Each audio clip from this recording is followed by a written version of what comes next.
आजकल अगर आप देखोगे हर एक फ़ोन आपको कम से कम 3 कैमरा सेटअप के साथ आता ही है। 3 कैमरा है, 4 कैमरा जिसको हम ट्रिपल सेटअप बोलते हैं, क्वाड सेटअप बोलते हैं। और अगर आप देखोगे आजकल कंपनियां कैमरों पे ज़्यादा फोकस कर रही है। रिसेंटली जो फ़ोन लॉन्च हुए हैं उन्होंने कंपनियों में सिर्फ जैसे कि वन प्लस 9 लॉन्च हुआ है, वन प्लस 9 ने स्पेशली कैमरे पे ही फोकस किया हुआ है। S21 जो लॉन्च हुआ उस पर भी कैमरा ही फोकस किया गया है, सैमसंग ने उसमें कैमरा पे फोकस किया हुआ है। तो अगर आप देखोगे मिनिमम 3 कैमरा के साथ तो फ़ोन आ ही रहे हैं। और आपने शायद सुना भी रहेगा जब आप लॉन्च होता है तो आप कभी देखोगे फीचर्स में, तो उसमें जो कैमरा का जो नाम दिए होते हैं जैसे कि मेन कैमरा होता है, फिर एक अल्ट्रा वाइड कैमरा होता है, टेलीफोटो होता है, तो बहुत सारे अलग अलग टाइप के सेंसर्स, अलग अलग टाइप के कैमरास होते हैं। तो आज के इस वीडियो में हम यही देखेंगे कि ये जो अलग अलग टाइप के कैमरास जो दिए रहते हैं, जो 3 सेटअप 4 का सेटअप जो दिया रहता है, ये एग्जैक्टली किस तरह से काम करता है और ये क्या ज़रूरी भी है कि 4 कैमरा देना ज़रूरी भी है क्या। तो आज की इस वीडियो में हम वही बात करेंगे। तो मेरे इस वीडियो को आप एंड तक देखते रहिए और अगर मेरे चैनल पे न्यू हो तो मैं डेफिनेटली मेरे चैनल को सब्सक्राइब कीजिए। तो मेरा नाम है रंजीत और आप देख रहे हैं गैजेट थेरेपी। तो जैसे मैंने बताया कि आजकल फ़ोन्स अलग अलग 4 कैमरों के साथ आने लग गई है। उन चारों कैमरों में ऑब्वियसली अलग अलग सेंसर्स होते हैं। बेसिकली आपका जो DSLR होता है उसमें कैसा होता है कि सेंसर एक ही होता है लेकिन लेंस आप अलग अलग लगा सकते हो। मूवेबल पार्ट होता है, आप अलग अलग लेंस लगा के यूज़ कर सकते हो। बट आपको पता है कि फ़ोन में ऐसा कोई मूवेबल पार्ट हम नहीं यूज़ कर सकते, कंपनी नहीं यूज़ कर सकती है। इसी रीज़न से वो एक ही कैमरा से या फिर एक ही सेंसर से सारी फ़ोटोज़ हम नहीं ले सकते हैं। जैसे कि आजकल आपको पता पोर्ट्रेट मोड आ गया है, जूम का ऑप्शंस आ गए हैं। तो जैसे मैं बात कर रहा था कि आजकल कंपनियां कैमरे पे ज़्यादा फोकस कर रही है। तो कैमरा का जो सेटअप होता है जिसमें जैसे कि सबसे पहले जो आता है वो मेन कैमरा आता है और कंपनी हमेशा पहले मेन कैमरा के बारे में बात करती है। जो मेन कैमरा होता है इसका जो सेंसर होता है वो आपको बेसिकली आपको देखेगा 14 मेगापिक्सल का, 64 मेगापिक्सल का और आजकल तो 108 मेगापिक्सल के भी फ़ोन आने लग गए हैं। और MI ने रिसेंटली लॉन्च किया, 108 मेगापिक्सल के साथ लॉन्च किया है। तो बेसिकली ये जो कैमरा होता है, ये जो मेन कैमरा होता है, इससे आप नॉर्मल फोटोज़, नॉर्मल वीडियोस ले सकते हो। मतलब जब भी आप कैमरा का ऐप ओपन करते हो तो सबसे पहले जो कैमरा चालू होता है, जो एक्टिवेट होता है, वो आपका मेन कैमरा है।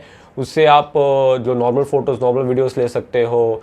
फिर आप 4K 8K, आजकल 8K के वीडियो भी शूट होने लग गए हैं। सैमसंग के फ़ोन में 8K आ रहा है, MI के नए फ़ोन्स में 8K आ रहा है। तो ये सब जो है वो आपके मेन कैमरा से होता है। तो मेन कैमरा से ऑब्वियसली आप जो फोटोज़ लोगे, जो वीडियो शूट करोगे, उसकी क्लैरिटी काफ़ी अच्छी रहेगी क्योंकि उसका जो है उसका सेंसर अच्छा रहता है, बड़ा रहता है, उसका फोकल लेंथ भी ज़्यादा रहता है। तो उसमें नाइट मोड में भी अगर आप फ़ोटोज़ लेते हैं तो उसके फोकल लेंथ के वजह से कैसा है कि नाइट मोड में भी अच्छे फ़ोटोज़ आते हैं। बहुत सारे फ्लैगशिप फ़ोन है जिनके मेन कैमरा से नाइट मोड के अच्छे फ़ोटोज़ आते हैं। तो मेन कैमरा से बेसिकली आप नॉर्मल फ़ोटोज़, नॉर्मल वीडियोज़ आप शूट कर सकते हो। फिर जो दूसरे कैमरा की बात करेंगे जो आजकल बहुत फेमस हो गया है वो है अल्ट्रा वाइड कैमरा, जो कि पहले LG ने अपने फ़ोन में यूज़ किया था। आजकल आपको मोस्टली सारे फ़ोन में आपको अल्ट्रा वाइड मिल जाएगा। अल्ट्रा वाइड में बेसिकली क्या होता है कि आपका एरिया ज़्यादा कवर होता है, नॉर्मल इससे आपका एरिया ज़्यादा कवर आ जाता है। जो उसका नॉर्मल डिग्री होता है, जो एंगल होता है वो 120 डिग्री का एंगल होता है अल्ट्रा वाइड का। आजकल कुछ फ़ोन्स ऐसे, अब जैसे MI का नया फ़ोन आ रहा है जिसके अंदर शायद 120 डिग्री से थोड़ा ज़्यादा एंगल है। तो अल्ट्रा वाइड में जैसे कि नाम से समझ में आ रहा है कि आपका उसका एरिया ज़्यादा कवर कर सकते हो। आपको कोई सीनरी, आप कहीं घूमने गए हो, आपको कोई पहाड़ों का कोई सीनरी का फ़ोटोज़ लेना है तो वहाँ पर वो क्या एरिया ज़्यादा कवर करके आपको अच्छी फ़ोटो दे सकता है। इसका जो लेकिन सेंसर होता है नॉर्मली वो ज़्यादा बड़ा नहीं होता, ज़्यादा है ये नहीं होता। वो ज़्यादातर कंपनियां 12 मेगापिक्सल का, 16 मेगापिक्सल का, जो फ्लैगशिप फ़ोन होते हैं वो हो सकता है कि वो 48 मेगापिक्सल के कैमरा का आपको ultra wide they they, but ज़्यादातर वो लोग कम का ही देते हैं। और अल्ट्रा वाइड से आप एक चीज़ और कर सकते हो, वो है आप उसके जो नियर बाय फोटोज़ है वो आप ले सकते हो। बट उसके लिए आपको उसमें ऑटो फोकस होना चाहिए। जैसे कि अगेन फ्लैगशिप फ़ोन्स की आप बात करोगे जब अल्ट्रा वाइड कैमरा से, मतलब जब भी आप उससे जब भी कोई जूम इन करते हो या फिर जब भी आप कोई सामने की ऑब्जेक्ट का फोटो लेने जाते हो तो वो ऑटोमेटिकली उस पर फोकस करता है। तो वो उसके वजह से हो रहा है क्योंकि वो ऑटो फोकस का उसमें फैसिलिटी एनेबल्ड है। जब भी आप सामने जाते हो किसी ऑब्जेक्ट के, ऑटोमेटिकली से उस पर फोकस करता है। आप जब दूर लेके जाते हो तो फिर से उसका फोकस चेंज हो जाता है। तो ये रीज़न किससे होता है कि उसमें लेंस में आपको, उसमें कैमरा में आपको ऑटो फोकस का फीचर दिया जाता है। अभी इसमें क्या होता है कि जो बजट फ़ोन्स होते हैं उनमें वो ऑटो फोकस का ऑप्शन हटा दिया जाता है। तो जिससे क्या होता है जब भी आप कोई नियर बाय किसी ऑब्जेक्ट का वीडियो फोटो शूट करने जाओगे तो वो उस पर ब्लर आता है, उस पर वो फोकस नहीं कर पाता है। या फिर कुछ ऐसे फ़ोन्स भी आप देखोगे जो फोकस करने के लिए उसको प्रॉब्लम हो रहा है, प्रॉपर्ली फोकस नहीं कर पा रहा है। तो उसका रीज़न वही होता है कि जो बजट फ़ोन्स होते हैं उस पर वो ऑटो फोकस का ऑप्शन नहीं दिया जाता है। जिसकी जगह पे वो लोग एक नया कैमरा का सेटअप दे देते हैं मैक्रो, जो कि अभी हम बात करेंगे। तो ये मैक्रो लेंस होता है, वो लोग क्या करते हैं एक अलग से देते हैं। मैक्रो लेंस में क्या हो जाता है, आपका जो सामने के ऑब्जेक्ट के जो फोटोज है उससे आप ले सकते हो। तो कंपनियां क्या करती है, वो ऑटो फोकस का ऑप्शन हटा के अल्ट्रा वाइड में अलग से कैमरा दे रही थी, जिससे एक नंबर ऑफ कैमरा भी आपका बढ़ जाता है। बल्कि वो जो मैक्रो लेंस है जो एक्स्ट्रा लोग देते हैं, वो ऑलरेडी वो लोग अल्ट्रा वाइड में ही वो ऑप्शन दे के वो प्रॉब्लम को सॉल्व कर सकते हैं। उसके लिए मतलब अलग से कोई कैमरा या अलग से कोई लेंस देने की ज़रूरत नहीं है, बट कंपनियाँ ऐसा करती है। अब उसी से हम आते हैं मैक्रो में। तो मैक्रो में बेसिकली क्या हो जाता है कि मैक्रो लेंस में क्या आता है कि आपका जो उसका जो फोकस होता है वो बहुत नियर बाय का होता है, बहुत कम होता है, इसलिए जो सामने की फोटोज़ होती है, सामने के ऑब्जेक्ट्स होते हैं उसी पे फोकस कर पाता है। तो उसका जनरली 2 से 3 सेंटीमीटर का ही शायद से उसका लेंथ होता है, उससे ज़्यादा का वो फोकस नहीं कर पाता है।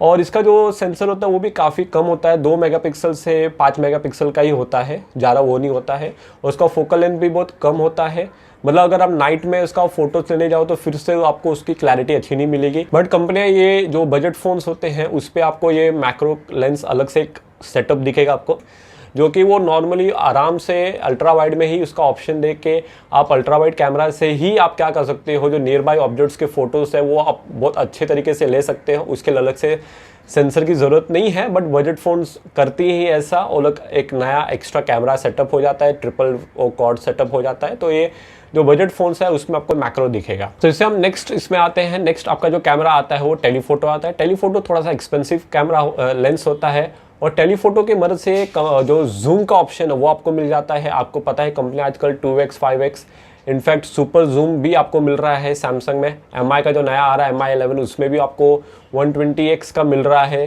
सैमसंग आपको 100x का प्रोवाइड कर रहा है सुपर जूम।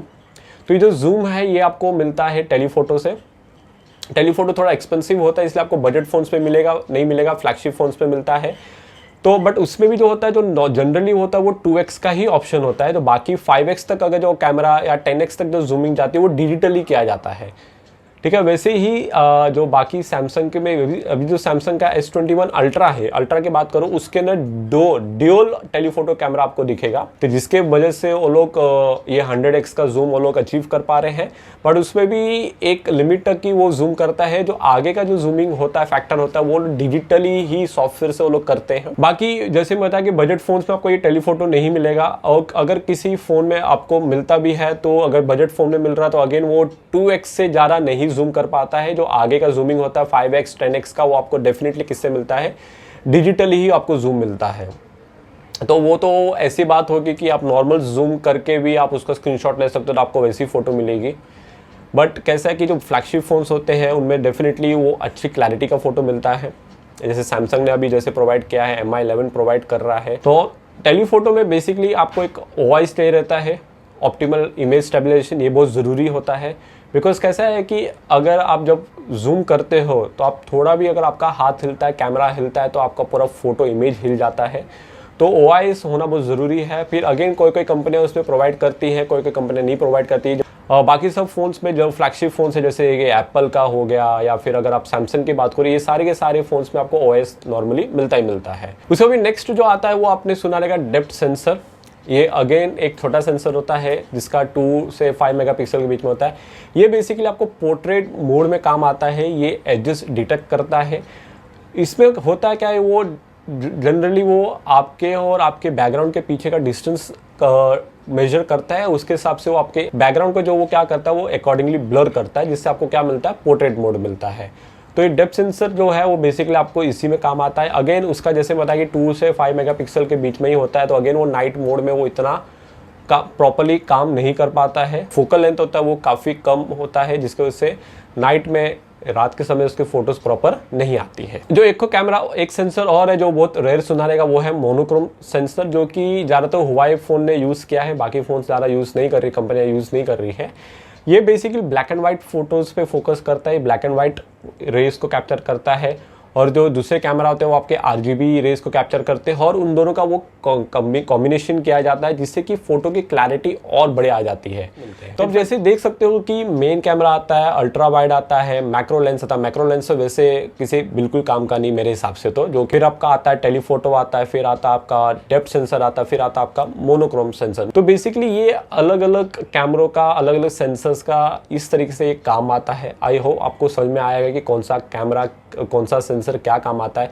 तो अगली बार जब आप फोन लोगे, जब भी आप कंपनी आपको बोल रही है कि क्वाड सेटअप है, ट्रिपल सेटअप, आप देख लीजिए कि वो क्वाड सेटअप, ट्रिपल सेटअप में कौन सा सेंसर्स दे रही है, क्या दे रही है, किस तरीके से वो कैमरा, नंबर ऑफ कैमरा उसको बढ़ाया जा रहा है। और उससे आप डिसाइड कर सकते हो कि हमें क्या फ़ोन लेना चाहिए, नहीं लेना चाहिए, या फिर उसका कैमरा का कैसे क्या रहे। आई होप आपको ये वीडियो पसंद आया हो, तो डेफिनेटली इस वीडियो को लाइक कीजिए। मैं आपको फिर से मिलूंगा अपनी नई वीडियो के साथ, कुछ न्यू इन्फॉर्मेशन के साथ। तब तक के लिए मेरे इस वीडियो को लाइक कीजिए और मेरे चैनल को सब्सक्राइब कीजिए।